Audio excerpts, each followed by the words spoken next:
We think in Alabama of hurricanes on the coast. We didn't think that we would have 60 tornadoes to cross this state and destroy 6,400 square miles of territory. We right now have the greatest rebuilding effort in the state of Alabama since the Civil War. We had a pretty good idea that it was going to be bad. Did not have any idea it was going to be as bad as it ended up being.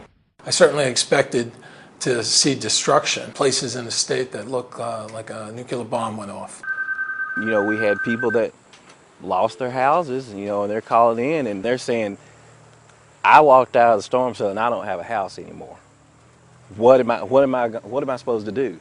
It's very remorseful, and our prayers and thoughts are always with the families of the victims. You know, we've lost a tremendous amount of lives throughout the state due to these storms, and that always has to be at our forefront. That is our purpose. That has been our purpose from day one when the federal partners came in, is to do all we can to prevent that from ever happening again. We've been able to assist those survivors affected by the tornadoes in temporary housing units. We continue to work and try to place them in permanent, or they are continuing to rebuild their lives at the sites that they previously lived. But again, we've provided rental assistance, we've provided grants to help them move on. So it's been a great effort. We were able to, through FEMA, you know, disperse over $70 million in individual assistance grants. We were able to process over $100 million in small business administration loans. That's phenomenal. Now, we've not seen that in Alabama in any of our recent disasters or any disasters in our past, that amount of SBA assistance given to the citizens. So we've met our initial priority, which is to meet the needs of the citizens. Having that presidential Operation Clean Sweep assisted us in removing the debris faster from those private properties, along with our partners like the Army Corps of Engineers, who did 50% of the removal. There were 9.6 million cubic yards of debris. It's been a tremendous effort by everybody in removing the debris, which is the first thing that we have to do in order to folks rebuild their lives, their homes again. We had 957 identified grids under the Clean Sweep program,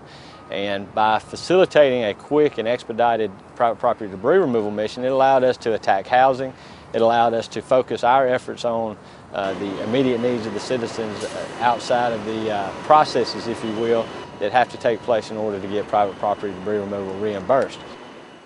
One of the things out of a tragedy like this is that the awareness increases, and there's an opportunity to inform and allow the rebuilding effort to be improved, better compliance with standards, increased techniques to help the structure survive, and so on. In this house, we have a system of redundancy. We're using metal devices, and we're using the wall sheathing with an increased nailing pattern to prevent overturning and uplift as well. As we move forward, that's the key. Build stronger and building safer. And we continue to work with the state and their mitigation program and providing assistance and funding so that safe rooms can be built. I have not heard that one yet. We are committed to helping very intensely over the next, let's just say 12 to 18 months, helping the state make this transition from the planning phase into the project development and implementation phase. You know, in the long-term recovery arena, we've got 11 communities that have signed on to work with our state and federal partners on building comprehensive plans. All of our affected communities are now, you know, sitting at the table thinking of ways to do things different, and it might be small and it might be big, but it fits their individual local needs. When I first got here, you could see and drive through the communities, and they were devastated. You can see the volunteers passing out food, passing out water, clothes. I mean, it's been a tremendous effort. Without the partnership of these faith-based and nonprofit organizations, we could not do our job. So it's been, I'm telling you, Alabama has done a great job. We're a hard-working people, and we know it's going to take hard work, but we've never shied away from that. We're not going to do it.